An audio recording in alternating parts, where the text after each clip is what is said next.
இரக்கமுள்ளவரே, ஆவியானவரே, எங்கள் கரத்தில் ஒப்பு கொடுக்குறேன். இந்த நாளில் கூட ஜமைக்காவும் கரத்தில் ஒப்பு கொடுக்குறேன். அங்கே ஏற்பட்ட அந்த மெலிசா புயலால் மிகப்பெரிய ஒரு பாதிப்பு ஏற்பட்டிருக்கிறதுன்னு பார்க்குறோம். கர்த்தர் இறங்குவீராக, கர்த்தர் மனம் இறங்குவீராக. ஜமைக்கா தேசத்துக்காக ரத்தம் சிந்தின கர்த்தர், ஜமைக்கா தேசத்துக்காக சமாதானம் கொடுத்த கர்த்தர், ஜமைக்கா தேசம் சந்தோஷமாக இருக்கும்படி ரத்தம் சிந்திருக்கீங்க. ஜமைக்கா தேசம் நிறைய பத்திரமாக இருக்கும்படி, பாதுகாப்பாக இருக்கும்படி அவங்க தேசத்துக்காக ரத்தம் சிந்திருக்கீங்க. கர்த்தர் மனம் இறங்குவீராக, கர்த்தர் மனம் இறங்குவீராக. எவ்வளோ பெரிய பாதிப்பு வந்திருக்குன்னு கேள்விப்படுறோம், பார்க்குறோம். அவையானவரே, அங்கே இருக்கிறவங்களுக்காக ஜெபிக்கிறோம். கர்த்தர் பாதுகாத்து கொள்வீராக, அவையானவரே பாதுகாத்து கொள்வீராக.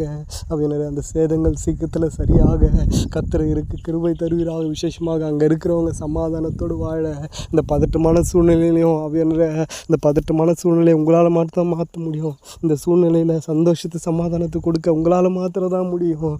தேவரே, நீ சகலத்தையும் செய்ய வல்லவர். நீ செய்ய நினைத்தது தடைப்படாது என்பதை அறிந்திருக்கிறோம். கர்த்தர் இந்த பாதிப்புலேருந்து அந்த தேசத்து ஜனங்களை வெளியே கொண்டு வாங்க. இந்த பாதிப்புலேருந்து கர்த்தர் அவங்க மீண்டும் அவங்க எப்படி முன்னாடி சந்தோஷமாக வாழ்ந்தாங்களோ அதே பெரிய ஒரு சந்தோஷத்தை தாங்க. அவங்க இதோ எல்லா ஜனத்துக்கும் மிகுந்த சந்தோஷத்தை உண்டாக்கும் நற்செய்தி என்று கேள்விப்பாகிறோம். அவங்க நீங்கள் இருக்கும்போது எவ்வளோ பெரிய புயல் வந்தாலும், எவ்வளோ பெரிய பாதிப்பு இருந்தாலும் அந்த இருதயத்தில் ஒரு சமாதானம் இருக்கும். நீங்கள் இருக்கும்போது எவ்வளோ பெரிய பிரச்சனை வந்தாலும், எவ்வளோ பெரிய போராட்டம் இருந்தாலும் இருதயத்தில் ஒரு சமாதானம் இருக்கும். அந்த சமாதானம் அங்கே அந்த தேசத்து ஜனங்களில் இன்னும் அதிகமாக காணப்பட கர்த்தர் கிருபை தாங்க. வருகிற நாட்களில் அதுக்குரிய காரியங்களை நீங்கள் செய்திருந்த சாட்சி கேட்க வைக்க போகிற கிருபைகளுக்காக நன்றி செலுத்துகிறோம்.